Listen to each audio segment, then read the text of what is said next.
ਇਨਸਾਨ ਨਾ ਜਿਨ੍ਹਾਂ ਦੇ ਵਾਸਤੇ ਜੀਂਦਾ ਹੈ, ਜਿਨ੍ਹਾਂ ਵਾਸਤੇ ਉਹ ਦਿਲੋਂ ਮੁਹੱਬਤ ਕਰਦਾ ਹੈ, ਉਹ ਹੀ ਡੰਗ ਮਾਰ ਜਾਂਦਾ। ਵਾਹ ਵਾਹ। ਕਿ ਕਰੀਬੀ ਸਮਝ ਕੇ ਜਿਨ੍ਹਾਂ ਦੇ ਕਰੀਬ ਹੋਇਆ ਤੇ ਜੜਾਂ ਮੇਰੀਆਂ ਉਹ ਖੇਡਦੇ ਰੇ ਵਫਾਦਾਰੀ ਵਾਲੀ ਰੱਸੀ ਪਿਆਰ ਵਾਲੀ ਜੀਓ ਮੈਂ ਵਟਦਾ ਰਿਆ ਦੇਣ ਰੇ ਉਹ ਜਾਂਦੀ ਵਾਰ ਨਾ ਦਾਗ ਪਰੀਤ ਲੱਗੇ ਉਹ ਮੈਂ ਤੋਂ ਦਾਰਿਆ ਲਵੇੜਦੇ ਰੇ ਟਿੰਡਾ ਸਖਣੀਆਂ ਵੇਖ ਕਸੂਰ ਮੰਦਾ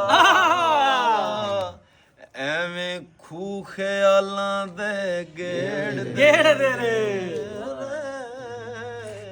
ਵਾਹ ਵਾਹ ਵਾਹ ਵਾਹ।